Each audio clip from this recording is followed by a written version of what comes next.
എല്ലാവർക്കും നമസ്കാരം. കൂട്ടുകെട്ടൻ സ്മാരക പ്രഥമ പ്രസംഗം നടത്താൻ എന്നെ ക്ഷണിച്ചതിനുള്ള സന്തോഷം ഞാൻ ആദ്യമായി പങ്കുവെക്കട്ടെ. ഇന്ത്യൻ ജനാധിപത്യത്തിൻ്റെ ശക്തിയും സൗന്ദര്യവും എന്നുള്ളതാണ് ഇന്നത്തെ വിഷയം. കഞ്ഞിയും പുഴുക്കും കഴിച്ച് സൗഹൃദങ്ങൾ പങ്കുവെക്കാൻ എത്തിയിരിക്കുന്ന, പാട്ടുകൾ കേൾക്കാൻ, സംഗീതം ആസ്വദിക്കാൻ എത്തിയിരിക്കുന്നവരുടെ മുന്നിൽ പെരുമഴയുടെ ഒരു ഭീഷണി നിലനിൽക്കെ സായം സന്ധ്യയിൽ ഇത്ര കഠോരമായ ഒരു വിഷയത്തെക്കുറിച്ച് ഞാൻ സംസാരിക്കുമല്ലോ എന്നൊരു ആശങ്ക എൻ്റെ മുന്നിലുണ്ട്. 1947 ഓഗസ്റ്റ് 14 ഇതേ സമയത്ത് ഇന്ത്യ മുഴുവൻ സ്വാതന്ത്ര്യം കിട്ടുന്ന ആഹ്ലാദത്തിമിർപ്പിൽ നിൽക്കുമ്പോൾ ദുഃഖം കൈഭവിച്ച മുഖവുമായി ഒരു മനുഷ്യൻ കൽക്കട്ടയിലെ ബേലിഘട്ട് ഒരു മുസ്ലിം കുടുംബത്തിൽ പാർത്തിരുന്നു. അതിന് തൊട്ടുമുമ്പുള്ള ജൂലൈ 31 ഡൽഹിയിലെ പഴയ റെയിൽവേ സ്റ്റേഷനിൽ നിന്നും സന്തത സഹചാരികളായ ആഭയ്ക്കും മനുവിനും കോൺഗ്രസ് നേതാവ് രാജകുമാരി അമൃത് കൗറിനും മഹാദേവ് ദേശായി എന്ന സെക്രട്ടറിക്കുമൊപ്പം ഒരു പാസഞ്ചർ വണ്ടിയുടെ 3ാം ക്ലാസ് കമ്പാർട്ട്മെന്റിൽ അദ്ദേഹം ഡൽഹി വിട്ടു. ഞാൻ പോകുന്നത് ബംഗ്ലാദേശില്ല, കിഴക്കൻ പാകിസ്ഥാനിലേക്കാണ്, നവോഖലിയിലേക്കാണ്. അവിടെ ഇന്ത്യ വിഭജനത്തിന്റെ ഇരകളാകുന്ന ആൾക്കാർക്കൊപ്പമായിരിക്കും ഞാൻ സ്വാതന്ത്ര്യം ആഘോഷിക്കുക എന്ന് പ്രഖ്യാപിച്ചാണ് മഹാത്മാ ഗാന്ധി അവിടെ നിന്ന് പുറപ്പെട്ടത്. പാസഞ്ചർ കമ്പാർട്ട്മെന്റിൽ അദ്ദേഹം ആദ്യം എത്തിയത് പഞ്ചാബിലേക്ക്, പഞ്ചാബിൽ നിന്നും കാശ്മീരിലേക്ക്, കാശ്മീരിൽ നിന്നും ലാഹോറിലേക്ക്, ലാഹോറിൽ നിന്നും പറ്റ്നയിലേക്ക്, പറ്റ്നയിൽ കൽക്കട്ടയിലെത്തിയപ്പോൾ കൽക്കട്ടയാകെ സംഘർഷനിർഭരമായിരുന്നു. നമുക്കറിയാം, ഇന്ത്യ രണ്ടായി വിഭജിക്കപ്പെടുന്നതിന് ഗാന്ധിജി എതിരായിരുന്നു. ഒരു ഘട്ടത്തിൽ ഗാന്ധിജി പറഞ്ഞു ഇന്ത്യ വിഭജനം നടക്കും. യാഥാർത്ഥ്യമായി കഴിഞ്ഞപ്പോൾ ഗാന്ധിജി പറഞ്ഞു ഒരു കുടുംബം വിഭജിച്ചു പോകുന്നത് പോലെ ആയിരിക്കുന്നത്, നമുക്ക് ആ കുടുംബത്തിലേക്ക് വിരുന്നുകാരെ പോലെ പോകാം, പാകിസ്ഥാനിലേക്ക് പോകാം, തിരിച്ചിങ്ങോട്ട് വരാമെന്നൊക്കെ ഗാന്ധിജി ആത്മാർത്ഥമായി വിശ്വസിച്ചിരുന്നു. പക്ഷെ അദ്ദേഹത്തിന്റെ ഹൃദയം രണ്ടായി വെട്ടിപ്പിളർക്കപ്പെട്ടു. അദ്ദേഹം നിരാഹാരം കിടന്നു ഡൽഹിയിൽ വർഗീയ ലഹളയ്ക്ക് ശമനം വരുത്താൻ വേണ്ടി. വളരെ ശാരീരികമായി തന്നെ വളരെ അവശതയുള്ള സമയത്താണ് അദ്ദേഹം നവോഖലിയിലേക്ക് പുറപ്പെട്ടത്. കൽക്കട്ടയിൽ എത്തിയപ്പോൾ രക്തരൂഷിതമായ അന്തരീക്ഷം. അവിടുത്തെ മുസ്ലിം സഹോദരന്മാരെ പറഞ്ഞു, മഹാത്മാവെ അങ്ങ് ഇവിടെ നിന്നില്ലെങ്കിൽ വീണ്ടും ചോരപ്പുഴ ഒഴുകും. ഗാന്ധിജി നവോഖലി സന്ദർശനം മാറ്റിവെച്ചു, അവിടെ ഇരുന്നു. ഓഗസ്റ്റ് 14 ത്രിവർണ്ണ പതാക ഉയർത്തപ്പെടുമ്പോൾ പാർലമെന്റിലെ സെൻട്രൽ ഹാളിൽ ജവഹർലാൽ നെഹ്റുവിന്റെ നേതൃത്വത്തിലുള്ള മന്ത്രിസഭ അധികാരം ഏൽക്കുമ്പോൾ അദ്ദേഹം പ്രധാനമന്ത്രി, സർദാർ പട്ടേൽ ഉപപ്രധാനമന്ത്രി, 2 കോൺഗ്രസ് മന്ത്രിമാർ. നെഹ്റുവിന്റെ പ്രസംഗം നമുക്കറിയാം. നമ്മൾ നൂറ്റാണ്ടുകൾക്ക് മുമ്പ് വിധിയുമായി ഒരു സന്ധി ചെയ്തു. ടെസ്റ്റ് വിത്ത് ഡെസ്റ്റിനി എന്ന അദ്ദേഹം ഉപയോഗിച്ച ഇംഗ്ലീഷ് വാക്ക്. ഈ അർദ്ധരാത്രി മണി മുഴങ്ങുമ്പോൾ, ലോകം ഉറങ്ങിക്കിടക്കുമ്പോൾ ഇന്ത്യ ജീവിതത്തിലേക്കും സ്വാതന്ത്ര്യത്തിലേക്കും കൺതുറക്കുന്നു എന്ന അദ്ദേഹത്തിന്റെ വികാരഭരിതവും സാഹിത്യാംശം നിറഞ്ഞേൽക്കുന്നതുമായ പ്രസംഗം ചരിത്രത്തിൽ രേഖപ്പെടുത്തപ്പെട്ടിട്ടുണ്ട്. ആ സമയമൊക്കെ ഗാന്ധിജി ദുഃഖിതനായി വർഗീയ സംഘർഷങ്ങൾക്കിരയായ ആൾക്കാർക്കൊപ്പം ഈ തെരുവിൽ കഴിയുകയായിരുന്നു. ഒരാഘോഷവും അദ്ദേഹത്തെ ബാധിച്ചില്ല. അദ്ദേഹം ഉറങ്ങാൻ വളരെ വൈകി. സ്വതന്ത്ര ഇന്ത്യയിൽ അദ്ദേഹം ഉണർന്നെഴുന്നേറ്റ സമയം പോലും മാറ്റിയില്ല. 4 മണിക്കൂർ മാത്രമേ അദ്ദേഹത്തിന് ഉറങ്ങാൻ കഴിയുള്ളൂ. അന്ന് വെളുപ്പിന് 3:45 അദ്ദേഹം ഉണർന്നെണീറ്റു. 24 മണിക്കൂർ നിരാഹാരമനുഷ്ഠിക്കാനാണ് അദ്ദേഹം ആദ്യ ദിനം, സ്വതന്ത്ര ഇന്ത്യയിലെ ആദ്യ ദിനം ചെലവഴിച്ചത്. ശാന്തിയും സമാധാനവും കൈവരിക്കാൻ ആ ഒറ്റയാൾ പട്ടാളത്തിന് കഴിഞ്ഞു. ലോർഡ് മൗണ്ട് ബാറ്റൻ പറഞ്ഞു, നമ്മുടെ കയ്യിൽ പഞ്ചാബിൽ 55,000 പട്ടാളക്കാരുണ്ട്, പക്ഷെ പഞ്ചാബിലെ ചോരപ്പുഴ ഒഴുകുന്നത് നിയന്ത്രിക്കാൻ നമുക്ക് സാധിച്ചില്ല. പക്ഷെ ബംഗാളിൽ ഇറങ്ങിയ ഒറ്റയാൾ പട്ടാളത്തിന് അത് സാധിച്ചു. ഗാന്ധിജിയുടെ സാന്നിധ്യം പിന്നീട് ബംഗാളിൽ വർഗീയ ലഹള ഉണ്ടാക്കിയില്ല. ഗാന്ധിജി അന്ന് തന്നെ കാണാനെത്തിയ കോൺഗ്രസിന്റെ മന്ത്രിസഭയിലെ അംഗങ്ങളോട് പറഞ്ഞു, ഒരു മുൾക്കിരീടമാണ് ഇന്നു മുതൽ നിങ്ങളുടെ തലയിലേക്ക് വെച്ച് തന്നിട്ടുള്ളത്, നിങ്ങൾ ജനങ്ങൾക്കൊപ്പം നിൽക്കുക. 1950 ജനുവരി 26 നമ്മൾ റിപ്പബ്ലിക്കായി, നമുക്ക് ഭരണഘടന നിലവിൽ വന്നു. ജവഹർലാൽ നെഹ്റുവാണ് എൻ്റെ ആമുഖം എഴുതിയിട്ടുള്ളത്. ആമുഖം ആരംഭിക്കുന്നത് നമുക്കെല്ലാം അറിയാം, we the people of India, ഇന്ത്യയിലെ ജനങ്ങളായി നാം ഈ രാജ്യത്തെ ഒരു പരമാധികാര റിപ്പബ്ലിക്കായി പ്രഖ്യാപിക്കുവാൻ തീരുമാനിച്ചിരിക്കുന്നു എന്നർത്ഥം വരുന്ന ആമുഖം. 25 ഭാഗങ്ങൾ, 400-ലധികം ഖണ്ഡികകൾ, 22 ഷെഡ്യൂളുകൾ, പട്ടികകളുള്ള ഭരണഘടന. We the people of India, ഇന്ത്യയിലെ ജനങ്ങളായി നാം. ആ സമയത്ത് സ്വതന്ത്രമായ രാജ്യങ്ങളുടെ അവസ്ഥ നോക്കുക. നമ്മളിൽ നിന്ന് വെട്ടിമുറിക്കപ്പെട്ട പാകിസ്ഥാനിൽ എത്രയോ പട്ടാള ലഹളകളുണ്ടായി, പട്ടാള കലാപങ്ങളുണ്ടായി. ദീർഘകാലത്തെ 57 മുതൽ ദീർഘകാലത്തെ പട്ടാള വിപ്ലവങ്ങൾ. തിരഞ്ഞെടുക്കപ്പെട്ട സുൽഫിക്കർ അലി ഭൂട്ടോ പോലും പട്ടാള ഭരണകൂടത്താൽ തൂക്കിലേക്കപ്പെട്ട രാജ്യം. അഫ്ഗാനിസ്ഥാൻ, ഒരു കാലത്ത് കമ്മ്യൂണിസ്റ്റ് പാർട്ടി സോവിയറ്റ് യൂണിയന്റെ സൈനിക ശക്തിയോടെ ഭരണം സ്ഥാപിച്ചു. അതിൻ്റെ ഭരണാധികാരിയായിരുന്ന അമാനുള്ളയെ ജനം വധിച്ച് തെരുവിൽ തൂക്കിയിട്ട രാജ്യം. താലിബാന്റെ കയ്യിലാണ് ഇന്ന് അഫ്ഗാനിസ്ഥാൻ. 48 ഒക്ടോബറിൽ സ്വതന്ത്രമായ ചൈന,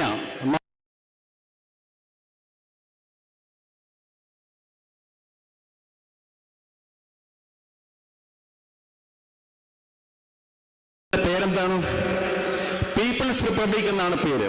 അവിടെ എത്ര പാർട്ടികളുണ്ട്? അവിടെ ഒരു പാർട്ടി മാത്രമാണുള്ളത്. അവിടെ എത്ര സ്ഥാനാർത്ഥികളുണ്ടാവും ഇലക്ഷന്? 2 സ്ഥാനാർത്ഥികളുണ്ടാവും. സ്ഥാനാർത്ഥികളെ നിശ്ചയിക്കുന്ന ആരാണ്? പാർട്ടി തന്നെ നിശ്ചയിക്കും.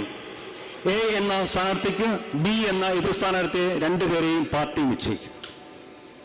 എത്ര പത്രമുണ്ട്? പാർട്ടിയുടെ അല്ലെങ്കിൽ ഭരണകൂടത്തിന്റെ പത്രം മാത്രം. ഇന്ത്യയിലോ തൊട്ടടുത്ത ഒരു കാലത്ത് നമ്മുടെ തന്നെ ഭാഗമായിരുന്നു ബർമ്മ, മ്യാൻമറിൽ എത്രയോ പട്ടാള അട്ടിമറികളുണ്ടായി. രാഷ്ട്രത്തലവന്റെ മകളായ യാങ് സൂയി 2021 ഏറ്റവും അവസാനം 2021 ഏറ്റവും അവസാനം അവരുടെ തിരഞ്ഞെടുക്കപ്പെട്ട ഭരണകൂടത്തെയും പട്ടാളം അട്ടിമറിച്ചു. ഇന്ത്യക്കൊപ്പം സ്വതന്ത്രമായ അയൽ രാജ്യങ്ങളിലെല്ലാം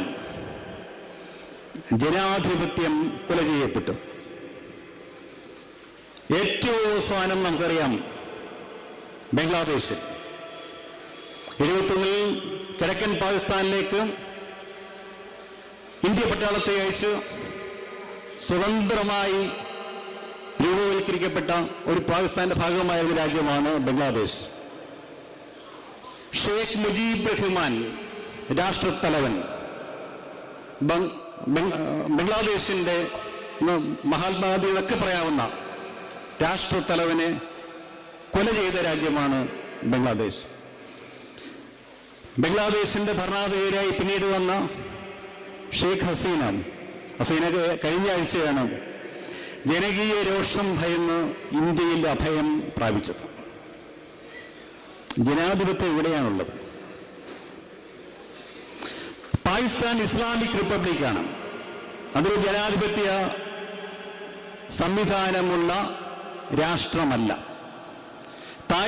അദ്ദേഹം പറഞ്ഞ താലിബാന്റെ കയ്യിലാണ്, ഏറ്റവും യാഥാസ്ഥികമായ താലിബാന്റെ കയ്യിലാണ് അഫ്ഗാനിസ്ഥാൻ. ജനാധിപത്യത്തിന്റെ ആദ്യ പാഠങ്ങളിലൂടെ പോവുകയാണ് തൊട്ടടുത്ത രാജ്യമായ ഭൂട്ടാൻ. രാജഭരണം അവസാനിച്ച് കൂട്ടുകക്ഷി ഭരണത്തിന്റെ ആദ്യ പാഠങ്ങൾ ആണ് നേപ്പാളിൽ പരീക്ഷിക്കപ്പെട്ടുകൊണ്ടിരിക്കുന്നത്. ശ്രീലങ്കയിൽ വലിയ ആഭ്യന്തര ലഹളകൾ ഉണ്ടായി, നമുക്കറിയാം. ചരിത്രം നമ്മുടെ മുന്നിൽ ഉണ്ട്. ചൈനയുടെ അവസ്ഥ നമുക്കറിയാം, ഏകകക്ഷി ഭരണമാണ്. ഇന്ത്യയിൽ എന്താണ്? ഇന്ത്യ ലോകത്തെ ഏറ്റവും വലിയ ജനാധിപത്യ രാഷ്ട്രമാണ് എന്ന് നമ്മൾ പറയുമ്പോൾ നമുക്ക് അഭിമാനത്തോടെ പറയാം. ഞാൻ ഓർക്കുന്നത് പണ്ടത്തെ മേൽശാന്തി എന്നൊരു കവിതയുണ്ട്. അത് അക്കിത്തത്തിന്റെ കവിതയാണ്. അതിലൊരു വരിയുണ്ട്: എൻ്റെ ഈ കൊമ്പനാനകൾ, എൻ്റെ ഈ മഹാക്ഷേത്രവും മക്കളെ. അത് വേറൊരു സന്ദർഭത്തിൽ അദ്ദേഹം എഴുതിയ കവിതയാണ്. ജനാധിപത്യത്തിന്റെ ശ്രീകോവിൽ എന്നാണ് നമ്മൾ പാർലമെന്റിനെ കുറിച്ചൊക്കെ പറയുന്നത്. ഈ വലിയ ശ്രീകോവിലായിട്ട് ജനാധിപത്യത്തെ സങ്കല്പിച്ചു നോക്കുക. എന്നിട്ട് അക്കിത്തത്തിന്റെ ഈ വരികൾ അതുമായിട്ട് കമ്പയർ ചെയ്ത് നോക്കുക, താരതമ്യം നോക്കുക. എൻ്റെ ഈ കൊമ്പനാനകൾ, എൻ്റെ ഈ മഹാക്ഷേത്രവും മക്കളെ എന്ന് പറയുന്നത് ഏത് രാജ്യത്തെ ജനങ്ങളായിരിക്കാം. പട്ടാള ഭരണം ഉള്ള രാജ്യത്തെ ജനങ്ങളായിരിക്കാം, എനിക്ക് ഉറപ്പുണ്ട്. ഏകകക്ഷി ഭരണമുള്ള രാജ്യത്തെ ജനങ്ങളായിരിക്കാം. പക്ഷെ ഇന്ത്യയിലെ ജനങ്ങളായിരിക്കില്ല എന്നതിന് എത്രയോ ഉദാഹരണങ്ങൾ നമ്മുടെ മുമ്പിലുണ്ട്. ഇന്ത്യൻ ഭരണാധികാരികളെ താഴെത്തട്ടിൽ മുതൽ പ്രധാനമന്ത്രി വരെ, രാഷ്ട്രപതി വരെ തിരഞ്ഞെടുക്കാനുള്ള, രാഷ്ട്രപതിയുടെ തിരഞ്ഞെടുപ്പ്, ഉപരാഷ്ട്രപതിയുടെ തിരഞ്ഞെടുപ്പ് ഇൻഡയറക്റ്റാണ്. പരമമായ അധികാരം നിസ്വരായ സാധാരണക്കാർക്കാണ്. പല തിരഞ്ഞെടുപ്പിൽ നമ്മൾ നിസ്സംശയം തെളിയിച്ചു കഴിഞ്ഞു. 1957 ലോകത്താദ്യമായി കമ്മ്യൂണിസ്റ്റ് പാർട്ടി അധികാരത്തിൽ വന്ന സംസ്ഥാനം കേരളമാണ്.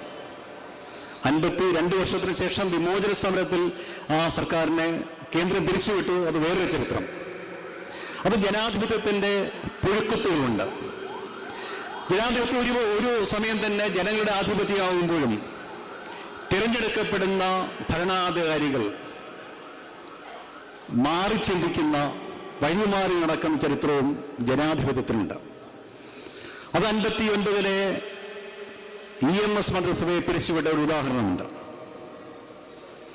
അതിനുശേഷം എല്ലാ പൗരാവകാശങ്ങളും ലംഘിക്കപ്പെട്ട് ആഭ്യന്തര അടിയന്തരാവസ്ഥ പ്രഖ്യാപിച്ച 1975 നമുക്കറിയാം.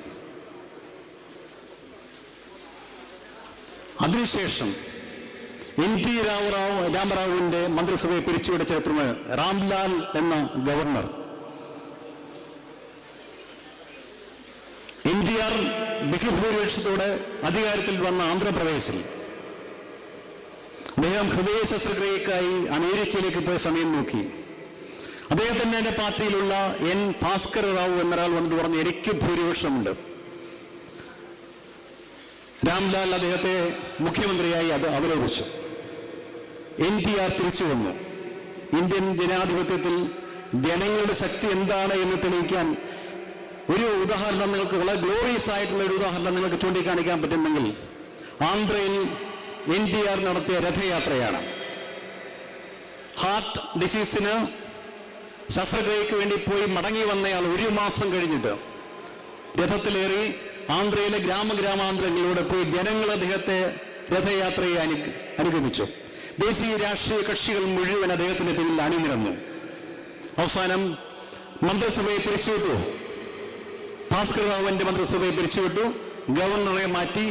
1 മാസത്തിന് ശേഷം NT രാമറാവുവിനെ വീണ്ടും മുഖ്യമന്ത്രിയായി അവരോധിച്ചു. സമാനതകളില്ല ജനാധിപത്യ ചരിത്രത്തിൽ, ഇതിന് സമാനതകളില്ല.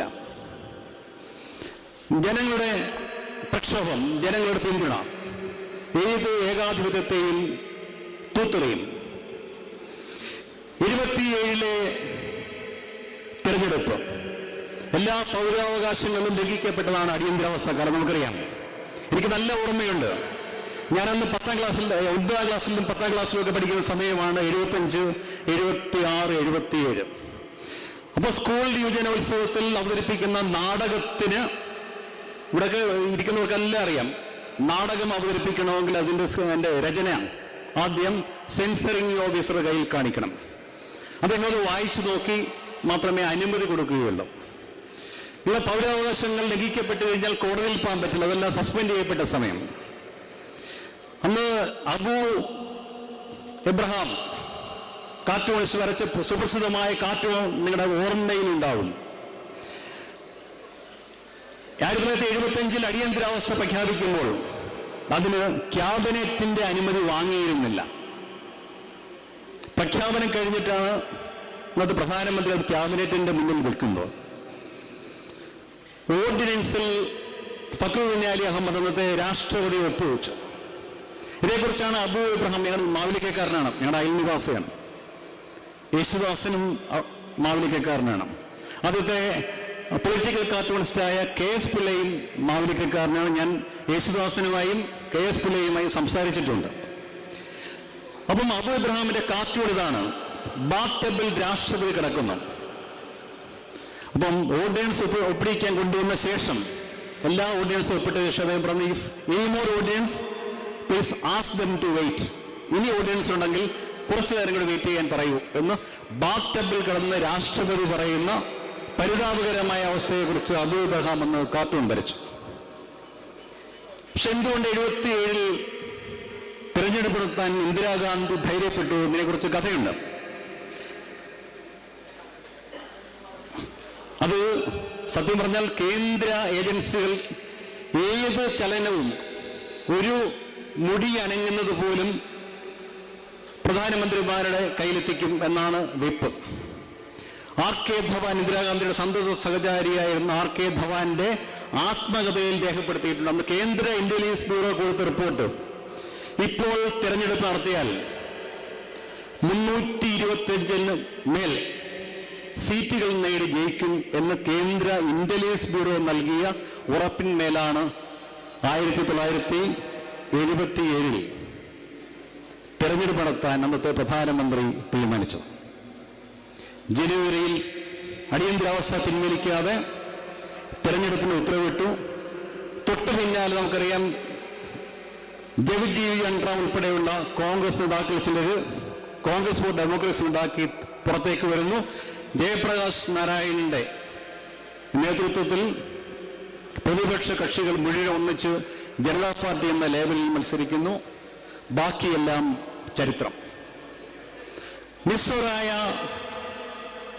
അക്ഷരാഭ്യാസമില്ലാത്ത, കേരളീയരുടെ ഭാഷയിൽ പറഞ്ഞാൽ രാഷ്ട്രീയ വിവേകമില്ലാത്ത ഉത്തരേന്ത്യൻ ജനത മുഴുവൻ അന്നത്തെ കോൺഗ്രസ് ഭരണത്തിനെതിരായി വോട്ട് ചെയ്തു. ഇന്ദിരാഗാന്ധി തോറ്റു, സഞ്ജയ് ഗാന്ധി തോറ്റു. എനിക്ക് നല്ല ഓർമ്മയുണ്ട്. അന്ന് ഞാൻ തമാശയൊന്നുമല്ല, വീടിൻ്റെ മുന്നിൽ ഒരു കറുത്ത കൊടി പറിച്ചു. എനിക്കത് അത് ഒരാൾ ജനാധിപത്യം ജയിക്കുമ്പോൾ വെള്ളക്കൊടിയാണോ ഒന്ന് പറിക്കാൻ ബുദ്ധിമുട്ടുള്ളതുകൊണ്ട് ഞാൻ കറുത്ത കൊടി പറിച്ചു. ഇന്ദിരാഗാന്ധിയെ തോൽപ്പിച്ചത് ആരാണ് എന്നെ കുറിച്ച് ഒത്തിരി മാധ്യമ പഠനങ്ങൾ വന്നു. അന്ന് മുഴുവൻ മാധ്യമങ്ങളും, പത്രങ്ങളൊക്കെ നിരോധിക്കപ്പെട്ടു. ദേശാഭിമാനി പത്രമൊക്കെ ആദ്യകാലത്ത് എനിക്ക് ഓർമ്മയുണ്ട്.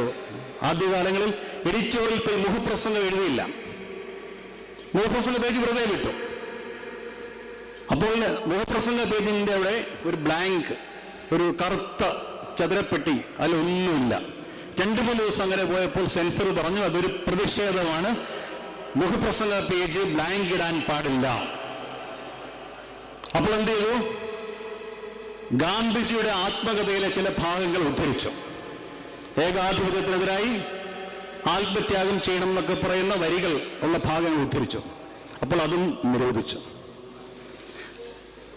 രാമായണ മഹാഭാരത കഥകളിൽ അധർമ്മത്തിനെതിരായുള്ള ധർമ്മത്തിന്റെ വിജയത്തെക്കുറിച്ച് സൂചിപ്പിക്കുന്ന ഭാഗങ്ങൾ ഉദ്ധരിച്ചു. അപ്പോൾ സെൻസർ പറഞ്ഞു അതും പാടില്ല. ഒരേ ഒരു ഇലക്ട്രോണിക് മാധ്യമമാണെന്നുണ്ടായിരുന്നു ഞാൻ പ്രവർത്തിച്ചിരുന്ന റേഡിയോ.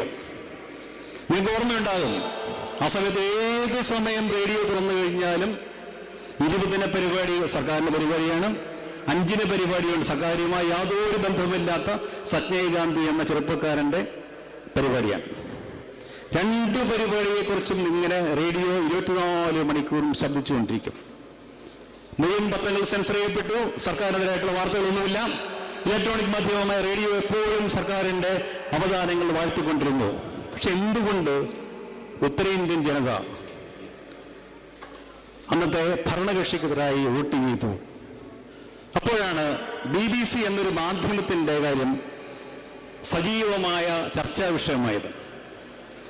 അന്ന് ഗ്രാമങ്ങളിലൊക്കെ BBC-യുടെ വാർത്ത ഹിന്ദി ന്യൂസ് ബുള്ളറ്റിൻ കേൾക്കാൻ ആൾക്കാർ ഇങ്ങനെ തടിച്ചുകൂടും.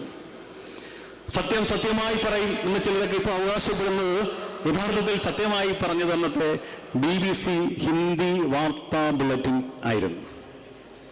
ഡൽഹി നഗരം മനോഹരമാക്കാൻ വേണ്ടി ആയിരക്കണക്കിന് ചേരികളുടെ മുന്നിലൂടെ ബുൾഡോസർ ഓടിച്ചു കയറ്റിയ യാഥാർത്ഥ്യം ജനങ്ങൾ നേരത്തെ മനസ്സിലാക്കിയിരുന്നു. നിർബന്ധിതമായ വന്ധ്യീകരണത്തെക്കുറിച്ചുള്ള വാർത്തകൾ ജനങ്ങൾ മനസ്സിലാക്കിയിരുന്നു. തെരഞ്ഞെടുപ്പ് വന്നപ്പോൾ അവർ കാത്തിരുന്നു, സമ്മതിദാനാവകാശം വിനിയോഗിച്ചു, ഏകാധിപത്യം അവസാനിച്ചു. അതേ ജനത തന്നെ കോമാളിയായ രാജ്നാരായണനെ, അതിനുശേഷം വന്ന ചരൺ സിംഗിനെയൊക്കെ തൂത്തുവാരി എറിഞ്ഞ് അതേ ഇന്ദിരാഗാന്ധി ഗവൺമെന്റിനെ കുറച്ചു കാലത്തിന് ശേഷം തിരികെ കൊണ്ട് പ്രതിഷ്ഠിച്ചു, അതും തെരഞ്ഞെടുപ്പിലൂടെ. അപ്പൊ ഇങ്ങനെ തെരഞ്ഞെടുപ്പിന്റെ ശക്തിവിശേഷം ഏത് ഭരണാധികാരിയെയും ചരിത്രത്തിന്റെ ചവറ്റുകുട്ടയിലേക്ക് വലിച്ചെറിയാനും ഒരു തവണ ചവറ്റുകുട്ടയിലേക്ക് വലിച്ച് എറിഞ്ഞ ആൾക്കാരെ അതിനേക്കാൾ ശക്തിയോടെ തിരിച്ചു കൊണ്ടുവരുവാനും നിസ്വരായ സാധാരണക്കാർക്ക് കഴിയുന്നതാണ് ജനാധിപത്യം എന്ന് പറയുന്നത്. അത് ഇന്ത്യയിൽ മാത്രമേ ഉള്ളൂ. ഏത് പ്രശ്നം പറഞ്ഞു കഴിഞ്ഞാൽ അതിനെ ആക്ഷേപിക്കുന്ന ആൾക്കാരുണ്ട്, പോരാ എന്ന് വാദിക്കുന്നവരുണ്ട്. ഒരു കാര്യം മനസ്സിലാക്കണം, 1947 ഞാൻ അത്ഭുതപ്പെട്ടുപോയി. നെറ്റ് പറഞ്ഞപ്പോൾ ഇന്ത്യയുടെ ആയുർദൈർഘ്യം 31 വയസ്സായിരുന്നു. എത്ര വയസ്സ്? 31 വയസ്സ് ആയിരുന്നു 1947 ഇന്ത്യ സ്വതന്ത്രമാകുമ്പോൾ ഇന്ത്യയുടെ ആയുർദൈർഘ്യം. നെറ്റ് നിങ്ങളുടെ മുന്നിലുള്ള മൊബൈൽ നെറ്റിൽ സെർച്ച് ചെയ്ത് കഴിഞ്ഞാൽ കിട്ടും. ഇപ്പോഴത്തെ ആയുർദൈർഘ്യം എത്രയാണ്? 73. ഇതിന് വ്യത്യാസമുണ്ട്. ഇത് ഒറ്റ വേറെ ഒന്നും വേണ്ട.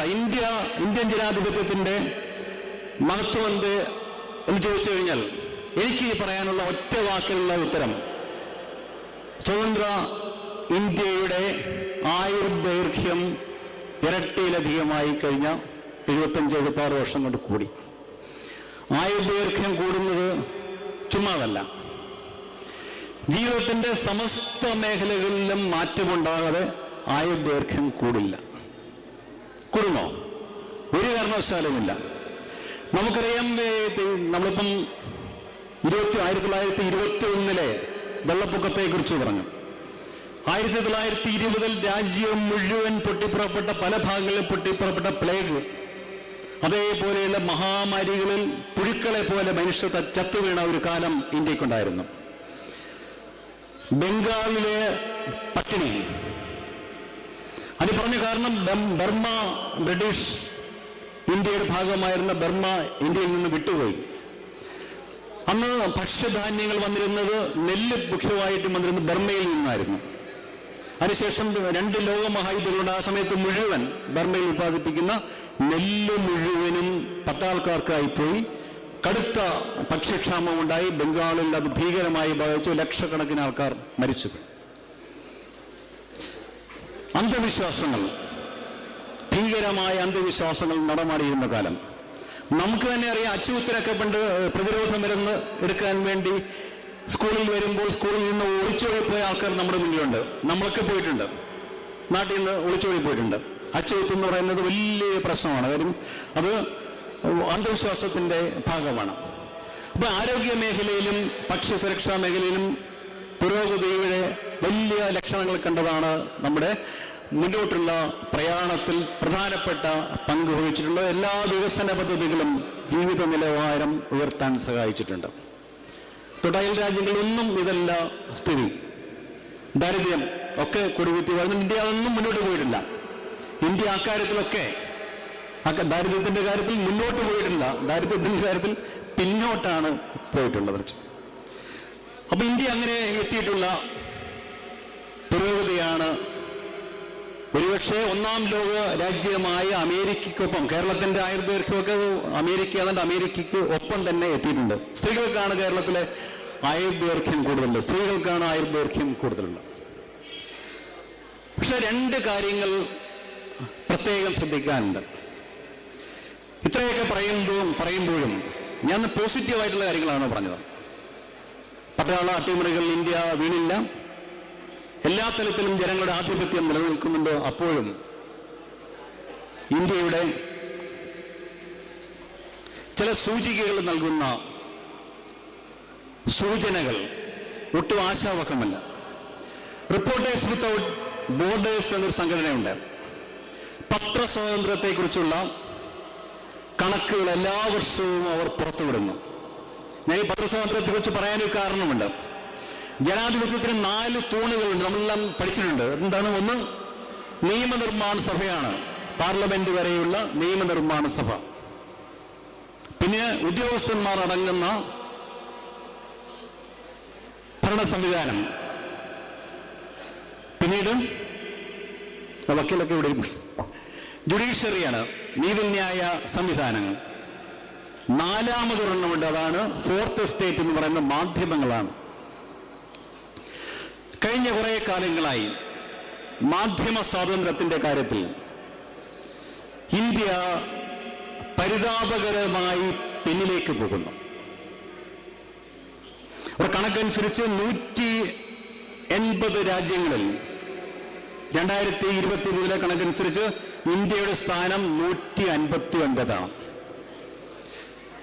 പത്രസ്വാതന്ത്ര്യത്തിൽ, മാധ്യമ സ്വാതന്ത്ര്യത്തിൽ ലോകത്തെ ഏറ്റവും വലിയ ജനാധിപത്യ രാജ്യമായ ഇന്ത്യ പിന്നോട്ട് പൊയ്ക്കൊണ്ടിരിക്കുന്നു. അഫ്ഗാനിസ്ഥാൻ, താലിബാൻ ഭരിക്കുന്ന അഫ്ഗാനിസ്ഥാൻ ഇന്ത്യയെക്കാട്ടിലും മുന്നിലാണ്. അവിടെ സ്ഥാനം 152. പാകിസ്ഥാൻ അർദ്ധ ജനാധിപത്യമുണ്ട് എന്ന് വേണമെങ്കിൽ പറയാവുന്ന പാകിസ്ഥാന്റെ റേറ്റിംഗ് 150. ശ്രീലങ്കയുടെ 135. നോർവേയും അയർലൻഡും ഡെൻമാർക്കുമൊക്കെയാണ് പത്രസ്വാതന്ത്ര്യത്തിൽ മുന്നോട്ടുള്ളത്. ഈ പത്രസ്വാതന്ത്ര്യത്തിന്റെ പ്രാധാന്യം എന്താണ് ശരിയായിട്ട്? ജനാധിപത്യ അടിയന്തരാവസ്ഥക്കെതിരായ ജനവിധിക്ക് പ്രധാനപ്പെട്ട പങ്ക് വഹിച്ചത് BBC എന്ന സ്വതന്ത്ര മാധ്യമമാണ് എന്ന് പറയുകയുണ്ടായി. ഒരു കഥയുണ്ട്, നിങ്ങൾ കേട്ടിട്ടുണ്ടാവും. അത് ആദ്യം വന്നത് കമ്മ്യൂണിസ്റ്റ് റഷ്യയെ കുറിച്ച് പറയാൻ വേണ്ടി ഒരു പട്ടി. പിന്നീട് പല രാജ്യങ്ങളുടെ കഥയുമായി ബന്ധപ്പെടുത്തി പലരും വ്യാഖ്യാനിച്ചിട്ടുണ്ട്. നല്ല തടിച്ചു കൊഴുത്ത ഒരു പട്ടി ഒരു കപ്പലിൽ കയറി അമേരിക്കയ്ക്ക് പോയിട്ടുണ്ട്. അപ്പൊ അമേരിക്കയിലുള്ള പട്ടി ചോദിച്ചു, നീ എന്നാൽ കണ്ടാൽ സുന്ദരനായിരിക്കും, നീ ഇതിന് അമേരിക്കയ്ക്ക് വന്നു എന്ന് ചോദിച്ചു. നിനക്ക് ഇറച്ചി കിട്ടുന്നില്ലേ? പട്ടി പറഞ്ഞുണ്ട്. ആഹാരം കിട്ടുന്നില്ലേ? എല്ലാം കിട്ടുന്നുണ്ട്. പിന്നെ നീ എന്തിന് അമേരിക്കയ്ക്ക് വന്നു? അപ്പൊ പട്ടി പറഞ്ഞു, എനിക്കെല്ലാം കിട്ടുന്നുണ്ട്, പക്ഷെ ഉറച്ചൊന്ന് കുറയ്ക്കാനുള്ള സ്വാതന്ത്ര്യം മാത്രം അവിടെ ഇല്ല. ഫോർത്ത് എസ്റ്റേറ്റ് എന്ന് പറയുന്നത് വാച്ച് ഡോഗ്സ് ആണ്.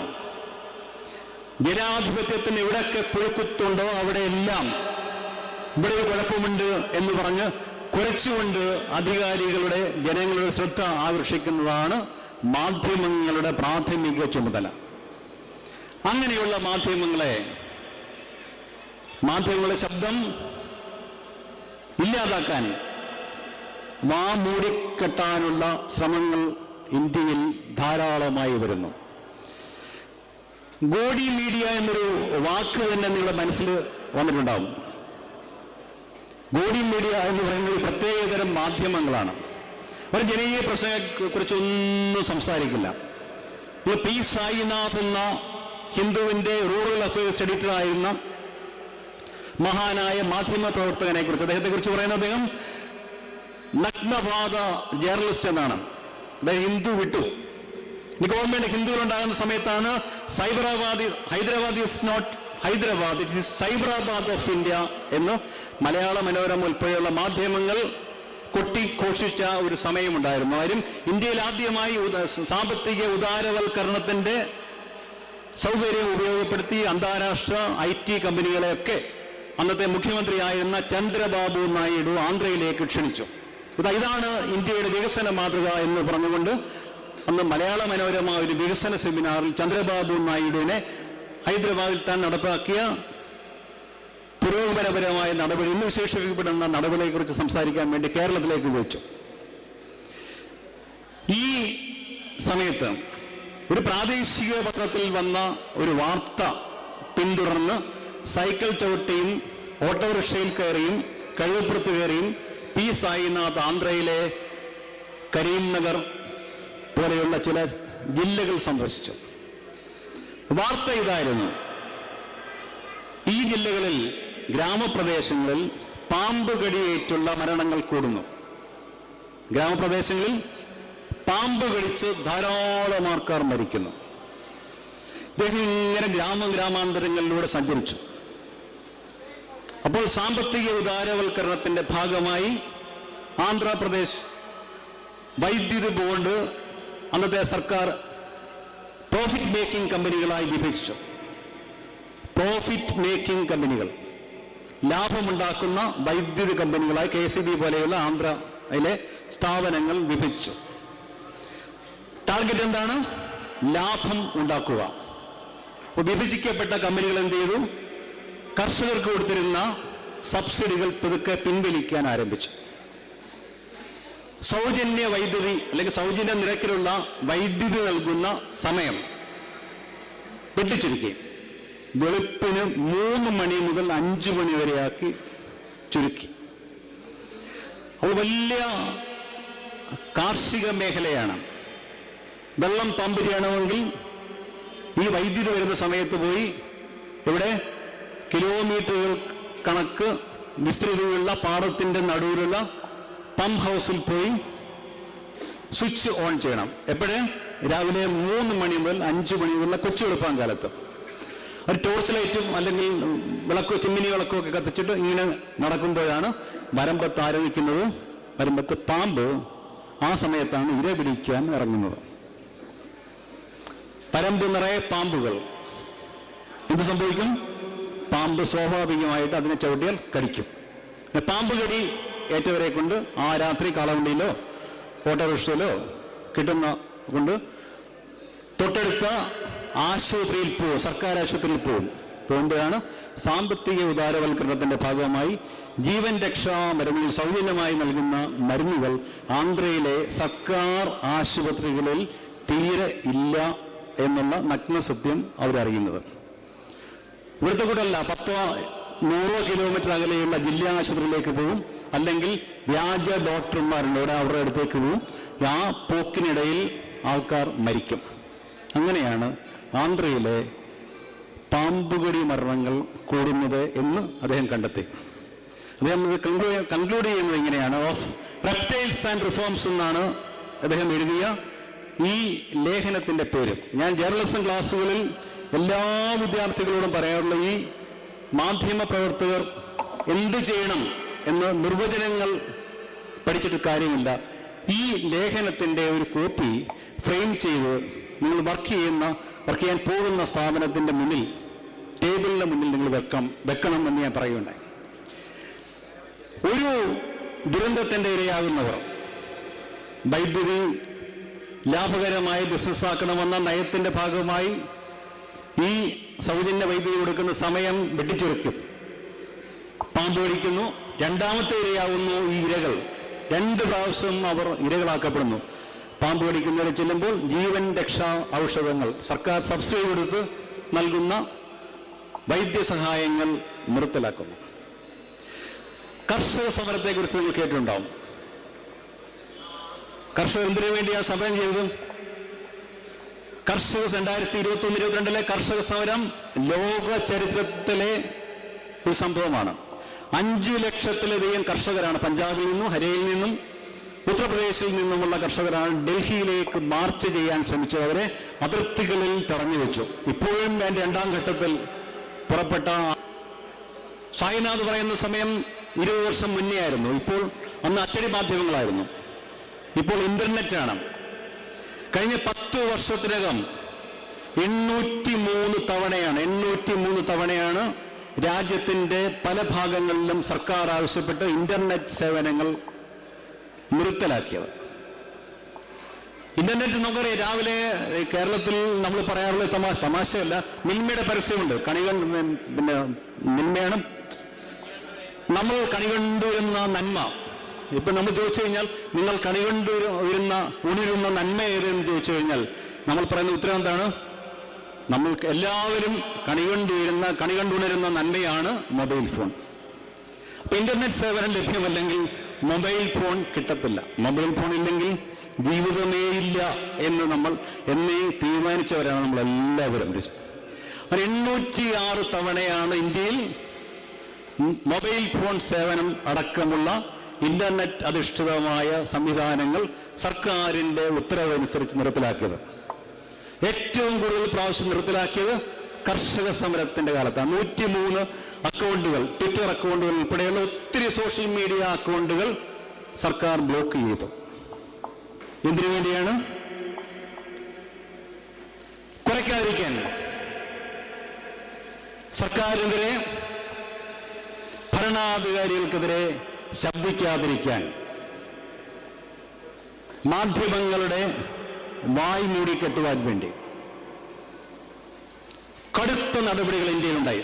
ഒട്ടേറെ മാധ്യമ സ്ഥാപനങ്ങൾ BBC ഗുജറാത്ത് കലാപത്തെക്കുറിച്ച് ഒരു ഡോക്യുമെന്ററി പ്രക്ഷേപണം ചെയ്തു. അതിന് പിന്നാലെ BBC-യുടെ നമുക്കിന്നും അറിയാം, BBC എന്ന് പറയുന്നത് ലോകത്തെ ഏറ്റവും സ്വതന്ത്രമായ മാധ്യമമാണ്.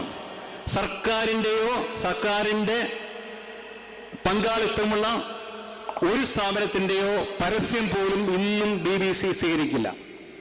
ഇറാൻ ഇറാഖൊക്കെ യുദ്ധകാലത്ത് സർക്കാരിൻ്റെ ഔദ്യോഗിക നയത്തിനെതിരായി വാർത്തകൾ പ്രക്ഷേപണം ചെയ്തതാണ് BBC-യുടെ പാരമ്പര്യം. ഈ BBC-യുടെ ഡൽഹി ഓഫീസ് ED റെയ്ഡ് നടത്തി. EDയെ കുറിച്ചുള്ള ഒരു വാർത്ത കഴിഞ്ഞ ദിവസം നിങ്ങൾ പത്രത്തിൽ വായിച്ചിട്ടുണ്ടാവും. ED കഴിഞ്ഞ 5 വർഷത്തിനകം 5000 കേസുകൾ രജിസ്റ്റർ ചെയ്തു. അത് കള്ളപ്പണ വിരുദ്ധ നിയമത്തിന്റെ ഒരു ക്ലോസ് അനുസരിച്ച് ന്യായാധിപന് പ്രഥമ ദൃഷ്ട്യാ കേസിൽ ഉൾപ്പെട്ടില്ല, ഇന്നസെന്റ് ആണ് എന്ന് ബോധ്യമുണ്ടെങ്കിൽ മാത്രമേ ജാമ്യം കൊടുക്കാൻ പറ്റുള്ളൂ എന്നാണ് ഇതുവരെ ഉണ്ടായിരുന്ന വ്യവസ്ഥ. സുപ്രീം കോടതി അടുത്ത കാലത്ത് ജയിലല്ല, ജാമ്യമാണ് കൊടുക്കേണ്ടതെന്നുള്ള നിഗമനത്തിൽ എത്തിയിട്ടുണ്ട്. ഇത് എത്രമാത്രം പ്രായോഗികമാണെന്ന കാര്യത്തിൽ നമ്മൾ വരുന്ന ദിവസങ്ങളിൽ തീരുമാനമാകും. അപ്പോൾ ED രജിസ്റ്റർ ചെയ്ത 5000 കേസുകളിൽ അന്തിമമായി ശിക്ഷിക്കപ്പെട്ടത് 40 കേസുകളാണ്. 5000-ൽ 40 കേസുകൾ. ഡൽഹി മുഖ്യമന്ത്രിയായിരുന്ന മനീഷ് സിസോദിയ സുപ്രീം കോടതി ജാമ്യം നൽകിയ ശേഷം തിരിച്ചു വന്നപ്പോൾ 17 മാസമാണ് അദ്ദേഹം വിചാരണ പോലും ആരംഭിക്കാത്ത കേസിൽ തടവിൽ കഴിഞ്ഞത്. അദ്ദേഹം പറഞ്ഞത് ഡോക്ടർ ബാബ അംബേദ്കറിന് നന്ദി, ഇന്ത്യൻ ഭരണഘടനയ്ക്ക് നന്ദി. ഭരണഘടനയിൽ ഇതൊക്കെ വിഭാവന ചെയ്തിട്ടുണ്ട്. സുപ്രീം കോടതി ആവർത്തിച്ച് പറഞ്ഞിട്ടുള്ളതും ഭരണഘടനയെ മുൻനിർത്തിയാണ് തിരിച്ച്. അപ്പോൾ ഈ മാധ്യമങ്ങൾക്ക് കൂച്ചുവിലങ്ങിടുവാൻ ഇപ്പോഴും ശ്രമങ്ങളുണ്ട്. ഒന്ന്, ഈ പറഞ്ഞ പോലെ സ്വതന്ത്രമായ മാധ്യമങ്ങൾക്ക് നിയന്ത്രണം ഏർപ്പെടുത്തുക. രണ്ടാമത് ഇൻഡയറക്റ്റ് ആയിട്ടുള്ള മാധ്യമമാണ്. അതൊരു രാഷ്ട്രീയ പ്രസ്ഥാനം പച്ചക്കള്ളങ്ങൾ പ്രചരിപ്പിക്കാനായി, അപരമത വിദ്വേഷം പ്രചരിപ്പിക്കാനായി 3,20,00,000 വാട്സാപ്പ് ഗ്രൂപ്പുകൾ ഉണ്ടാക്കി. 3,20,00,000 നിരന്തരമായി ഇതിലൂടെ വ്യാജ പ്രചാരണം നടത്തുന്നു, അപരമത വിദ്വേഷം പരത്തുന്നു, പച്ചക്കള്ളം പ്രചരിപ്പിക്കുന്നു. അപ്പൊ നാളെ മാധ്യമങ്ങളൊന്നുമില്ല എന്ന് വെക്കുക, അല്ലെങ്കിൽ മാധ്യമങ്ങൾ മുഴുവനും ഒരു കക്ഷിക്കെതിരായി, ഒരു ഗവൺമെന്റിനെതിരായി തിരിഞ്ഞു നോക്കുക, അപ്പോഴും അജ്ഞാതരായ ആൾക്കാർ നമ്മുടെ മൊബൈലിലേക്ക് ഫോർവേഡ് ചെയ്തുകൊണ്ടിരിക്കുന്ന സന്ദേശങ്ങൾ നമുക്ക് ലഭിക്കും. അപ്പോൾ സത്യമേത് മിഥ്യയേത് എന്നുള്ള അട്ടർ കൺഫ്യൂഷനിൽ നമ്മൾ എത്തുകയും നമ്മൾ എവിടേക്കോ പോവുകയും ചെയ്യും.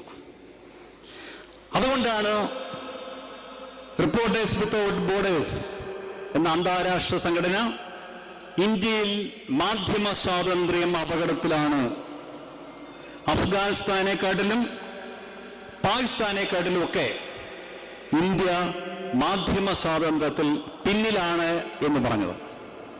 ഇന്ത്യൻ ജനാധിപത്യം നേരിടുന്ന ഏറ്റവും വലിയ വെല്ലുവിളി ഇതാണ്. നാളെ നിങ്ങൾ അറസ്റ്റ് ചെയ്യപ്പെടുന്നെങ്കിൽ ഒരു വാർത്ത എഴുതിയതിൻ്റെ പേരിൽ എത്രയോ മാനനഷ്ട കേസുകൾ. ന്യൂസ് ക്ലിക്ക് എന്ന് പറയുന്ന സ്ഥാപനം ചൈനീസ് പ്രചാരണം നടത്തുന്നതിന് വേണ്ടി അമേരിക്കൻ ഫണ്ട് വാങ്ങി എന്ന് പറഞ്ഞത് അതിൻ്റെ പത്രാധിപരെ മാസങ്ങളോളം ജയിലിലടച്ചു. സുപ്രീം കോടതി അടുത്ത കാലത്ത് അദ്ദേഹത്തെ തുറന്നുവിട്ടു. ഒന്നും വേണ്ട, ഈ ഒരു ഭീഷണി മുന്നിലുണ്ടെങ്കിൽ കുടുംബവും ജീവിതവുമാണ് ഏറ്റവും വലുത്. നമുക്കെല്ലാം നാളെ എന്തെങ്കിലും സത്യം എഴുതി കഴിഞ്ഞാൽ ഞാൻ ജയിലിൽ പോവും, ജാമ്യം കിട്ടാതെ വിചാരണ തടവുകാരനായി കിടക്കും എന്ന് ബോധ്യമുണ്ടെങ്കിൽ നമ്മൾ എഴുതില്ല, നമ്മൾ ആ ഭാഗം വഴിമാറി നടക്കും. ഇൻഡയറക്റ്റ് ആയിട്ടുള്ള ഒരു സ്വാധീനവും ഇത്തരം സർക്കാരിൻ്റെ അതിക്രമങ്ങൾ മാധ്യമ പ്രവർത്തകരുടെ മേൽ ചെലുത്തുന്നുണ്ട്.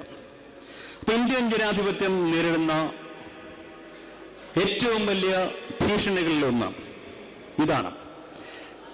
ഇനി ഞാൻ ജനാധിപത്യത്തെക്കുറിച്ച് സമയം നീട്ടുന്നില്ല. ജനാധിപത്യത്തെക്കുറിച്ചുള്ള ഏറ്റവും മനോഹരമായ ഒരു സങ്കല്പത്തിലേക്ക് പോവാം. അത് 16ാമത്തെ അമേരിക്കൻ പ്രസിഡന്റായിരുന്ന, അമേരിക്കയെ അടിമത്തത്തിൽ നിന്ന് മോചിപ്പിച്ച മഹാനായ എബ്രഹാം ലിങ്കൺ ജനാധിപത്യത്തെക്കുറിച്ച് നൽകിയിട്ടുള്ള ഡെഫിനിഷൻ എല്ലാം നമ്മൾ പ്രൈമറി തലം മുതൽ സ്കൂളുകളിൽ പഠിക്കുന്നുണ്ട്. Democracy is the government of the people, for the people, of the people, by the people and for the people. ജനാധിപത്യം എന്നാൽ ജനങ്ങൾക്ക് വേണ്ടിയുള്ള, ജനങ്ങളാലുള്ള സർക്കാരാണ്, ഭരണ സംവിധാനമാണ് എന്നാണ്. ഇതിനൊരു ഡെഫിനിഷൻ വന്നിട്ടുണ്ട് അടുത്ത കാലത്ത്. Democracy is the government of the people. OF അല്ല, OFF, of the people. Of the people means I am off, see off എന്നുള്ള ഒരു വാക്ക് നമുക്ക് പരിചയമുണ്ട്. നമ്മൾ അയക്കുന്നു, ഒരു ബന്ധവുമല്ല. ഓഫ് ദ പീപ്പിൾ, കാതങ്ങൾക്കകലെയാണ് ജനാധിപത്യം, ജനങ്ങളിൽ നിന്ന് കാതങ്ങൾക്കകലെ. Of the people. Democracy is the government by the people, by the people. ജനങ്ങളെ വിലയ്ക്ക് വാങ്ങുന്ന ഭരണ സംവിധാനമാണ് ജനാധിപത്യമെന്ന്. ഇത് ഇലക്ട്രൽ ബോണ്ട് എന്ന് പറയുന്ന വലിയ രാഷ്ട്രീയ അഴിമതിയെക്കുറിച്ച് നിങ്ങൾ കേട്ടിട്ടുണ്ടാവും. രാഷ്ട്രീയ പാർട്ടികൾക്ക് ഇഷ്ടപ്പെട്ട രാഷ്ട്രീയ പാർട്ടികൾക്ക് തങ്ങളെ പിന്തുണയ്ക്കുന്നവരിൽ നിന്നും ബോണ്ടുകൾ വഴി കള്ളപ്പണം സ്വീകരിക്കാനുള്ള സംവിധാനം, ഔദ്യോഗിക സംവിധാനം. എ എന്ന രാഷ്ട്രീയ പാർട്ടിക്ക് ഞാൻ സ്റ്റേറ്റ് ബാങ്ക് ഓഫ് ഇന്ത്യയിൽ 100 കോടി രൂപ സംഭാവന ചെയ്യുന്നു. ഈ 100 കോടി രൂപ സ്റ്റേറ്റ് ബാങ്ക് ഓഫ് ഇന്ത്യയിൽ നിന്നും ഇത്ര ദിവസത്തിനകം ഈ രാഷ്ട്രീയ പാർട്ടിക്ക് കൈപ്പറ്റാം. വളരെ സിമ്പിളായിട്ടുള്ള. ഇത് റദ്ദാക്കിക്കൊണ്ട് സുപ്രീം കോടതി പറഞ്ഞ ഒരു വാക്കുണ്ട്. എൻ്റെ പച്ച മലയാളികളാണ്: ഞാൻ നിന്റെ പുറം ചൊറിയാം, നീ എൻ്റെ പുറം ചൊറിയുക. ഇതൊരു പരസ്പര സഹായ സഹകരണ സംഘം എന്നാണ് സുപ്രീം കോടതി പറഞ്ഞിട്ടുള്ളത്. ഇതിൽ എത്ര എമൗണ്ട് ഈ പ്രസ്ഥാനങ്ങൾ, അത് ED, CBI തുടങ്ങിയ കേന്ദ്ര ഏജൻസികൾ നിരന്തരം വേട്ടയാടിക്കൊണ്ടിരിക്കുന്ന ഒട്ടേറെ സ്ഥാപനങ്ങൾ കേസുകളിൽ നിന്ന് രക്ഷപ്പെടാൻ വേണ്ടി ഇലക്ട്രൽ ബോണ്ടായി നൽകി, സംഭാവനയായി നൽകി. 9,500 കോടി രൂപയാണ് ഇലക്ട്രൽ ബോണ്ട് മുഖേന രാഷ്ട്രീയ പാർട്ടികൾക്ക് സംഭാവനയായി നൽകിയിട്ടുണ്ട്. ക്വിഡ് പ്രോ ക്വോ എന്നാണ് വക്കീലൊക്കെ വിട്ടിട്ടുണ്ട്. എന്നാണ് സുപ്രീം കോടതി ഇതിന് ഉപയോഗിച്ചിരിക്കുന്ന വാക്ക്. Kwid pro quo. എന്ന് പറയുന്നത് കള്ളക്കളിയാണ്, അല്ലെങ്കിൽ പുറംചൊരിച്ചിലാണ് എന്നാണ് അതിൻ്റെ പച്ച മലയാളത്തിൽ നേരത്തെ പറഞ്ഞ അർത്ഥം. ഭരണകക്ഷിയാണ് ഏറ്റവും കൂടുതൽ അതിൻ്റെ ആനുകൂല്യം നേടിയിട്ടുള്ളത്. ഇതൊരു സുപ്രീം കോടതി വിധി റദ്ദാക്കുമ്പോൾ ഇതൊട്ടും സുതാര്യമല്ലാത്ത ഏർപ്പാടാണ്, ജനാധിപത്യത്തെ ധ്വംസിക്കുന്ന സംഭവമാണ് എന്ന് അടിവരയിട്ട് പറഞ്ഞു. പക്ഷെ ഒരു പ്രധാനപ്പെട്ട മാധ്യമങ്ങളും അത് കാര്യമായി റിപ്പോർട്ട് ചെയ്തില്ല. എല്ലാം പ്രമുഖ കക്ഷികളുടെ കോയിലോട്ടുകാരാണ് പ്രമുഖ മാധ്യമങ്ങളൊക്കെ. അപ്പോൾ ഇങ്ങനെ മാധ്യമങ്ങൾ കോയിലൂടുകയും എതിരെ ശബ്ദിക്കുന്ന മാധ്യമങ്ങളുടെ ശബ്ദം അവരെ കഴുത്ത് ഞെരിച്ചു കൊല്ലാൻ ശ്രമിക്കുകയും ചെയ്യുന്നതാണ് ഇന്ത്യൻ ജനാധിപത്യം നേരിടുന്ന ഏറ്റവും വലിയ ഭീഷണി. അതുകൊണ്ട് നമുക്ക് ചെയ്യാനുള്ളത് മാത്രമാണ്. എന്താണ്? നമ്മൾ താഴെ തട്ടിലുള്ള എല്ലാ ജനാധിപത്യ സംവിധാനങ്ങളും നമ്മൾ ഉപയോഗിക്കുക. വോട്ട് ചെയ്യുക മാത്രമല്ല, കൂടിയിരിക്കുക എന്നുള്ള ഇവിടുത്തെ വക്കീലൊക്കെ ആമുഖ പ്രസംഗത്തിൽ പറഞ്ഞ് കൂടിയിരിക്കുക എന്നത് വലിയ ആശയമാണ്. നമ്മൾ ജാതി മത ചിന്തകൾക്ക് അതീതമായി കൂടിയിരിക്കാൻ പറ്റില്ല. ഞാൻ ബോംബെയിൽ നിന്നുള്ള വാർത്ത എന്നെ വളരെയധികം വേദനിപ്പിച്ചു. 2-3 വർഷം തന്നെയാണ്. ബോംബെയിലൊക്കെ ബന്ധുക്കളുള്ള ആൾക്കാർക്ക് അറിയാം, ചില ഹൗസിംഗ് കോളനികളിൽ വാടകയ്ക്ക് ചില വിഭാഗങ്ങൾക്ക് വീട് കൊടുക്കില്ല. കാരണം മതം, കാരണം ഭക്ഷണം. നിങ്ങൾ നോൺ വെജ് ആഹാരം കഴിക്കുന്നെങ്കിൽ ചില ഹൗസിംഗ് കോളനികളിൽ നിങ്ങൾക്ക് പ്രവേശനമില്ല. അത് ബോംബെ ഹൈക്കോടതി പിന്നീട് റദ്ദാക്കി, കേസൊക്കെ ആയിട്ട് റദ്ദാക്കി. അപ്പോൾ പ്രത്യേക മതവിഭാഗത്തിൽപ്പെട്ട, പ്രത്യേക ജാതി വിഭാഗത്തിൽപ്പെട്ട, പ്രത്യേക ആഹാരം കഴിക്കുന്ന, പ്രത്യേക വസ്ത്രധാരണ രീതികളുള്ള ആൾക്കാരെ പ്രവേശിപ്പിക്കാത്ത, അവർക്ക് എന്താണ് നിരോധന ഉള്ള സംഘങ്ങൾ, കൂട്ടായ്മകൾ പോലും ഇന്ത്യയിലുണ്ട്. ആ അവസ്ഥയിലേക്ക് നമ്മൾ മാറിക്കൊണ്ടിരിക്കുകയാണ്. അതിനൊരു പരിഹാരം കൂടിയിരിക്കുക, സംസാരിക്കുക. ഇത്തരം കൂട്ടായ്മകൾ വലിയ രാഷ്ട്രീയ സന്ദേശം ജനാധിപത്യത്തിൻ്റെ നിലനിൽപ്പിനായി നൽകുന്നുണ്ട്, നമ്മൾ അറിയാതെ തന്നെ. ഞാനിത് ദീർഘിപ്പിക്കുന്നില്ല, ഞാൻ അവസാനിപ്പിക്കാം. അത് കുഞ്ഞുണ്ണി എന്ന നമുക്കെല്ലാം അറിയാവുന്ന വളരെ ചെറിയൊരു മനുഷ്യൻ, അദ്ദേഹത്തിൻ്റെ വളരെ അഗാധമായ ചില കവിവാക്യങ്ങളുണ്ട്. കവികൾ ക്രാന്തദർശികൾ എന്നൊക്കെ പറയുന്നുണ്ട്. അത് ശ്രീനാരായണ ഗുരു പണ്ഡിതൻ ഈശാവാസ്യ ഉപനിഷത്തിന്റെ വിവർത്തനത്തിൽ പറഞ്ഞ കാര്യമാണ്. ഞാൻ പറയാൻ പോകുന്ന വരികൾ കുഞ്ഞിന് പറഞ്ഞിട്ടുള്ളത്. ശ്രീനാരായണ ഗുരുവിന്റെ ഈ 2 വാക്യങ്ങളുണ്ട്. ഒരു ജാതി ഒരു മതം ഒരു ദൈവം എന്നുള്ള ആ ദർശനം തന്നെ പ്രതിഫലിക്കുന്നവർക്ക് തന്നിൽ നിന്ന് അന്യമല്ലാതെ എന്ന് കാണുന്നു സർവ്വതും, തന്നിൽ നിന്ന് അന്യമല്ലാതെ എന്ന് കാണുന്നു സർവ്വതും. അപ്പോൾ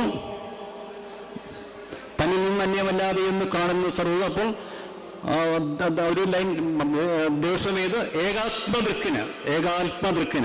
അപ്പം തന്നിൽ നിന്ന് അന്യമല്ലാതെയാണ് എല്ലാം കണ്ടു കഴിഞ്ഞാൽ പിന്നെ അത് വിദ്വേഷത്തിന്റെ ആവശ്യമില്ല.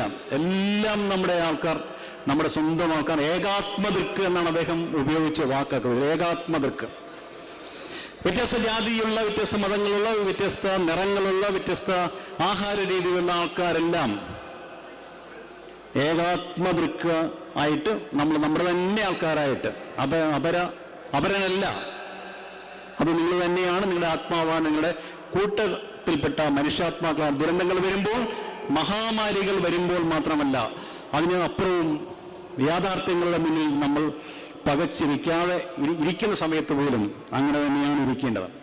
അപ്പോൾ കുഞ്ഞിന് പറയുകയുണ്ടായി, എനിക്കൊണ്ടൊരു ലോകം, അദ്ദേഹത്തിന്റെ കവിതയാണ്, എനിക്കൊണ്ടൊരു ലോകം, നിനക്കൊണ്ടൊരു ലോകം, നമുക്കില്ലൊരു ലോകം. ഇങ്ങനെയുള്ള എല്ലാ കൂട്ടായ്മകളും ജനാധിപത്യ ഇന്ത്യയിൽ വളരേണ്ടത് ആവശ്യമാണ്. എനിക്കും ഉള്ള വ്യത്യസ്ത ലോകമല്ല, നിങ്ങൾക്കുള്ള വ്യത്യസ്ത ലോകമല്ല നമ്മൾ സ്വപ്നം കാണേണ്ടത്. ഇന്ത്യയുടെ ഭാവി നിലനിൽക്കണമെങ്കിൽ, ലോകത്തെ ഏറ്റവും വലിയ ജനാധിപത്യ രാഷ്ട്രമായി ഇന്ത്യ നിലനിൽക്കണമെങ്കിൽ നമ്മളെല്ലാം ഏകാത്മദൃക്കുകളാകണം.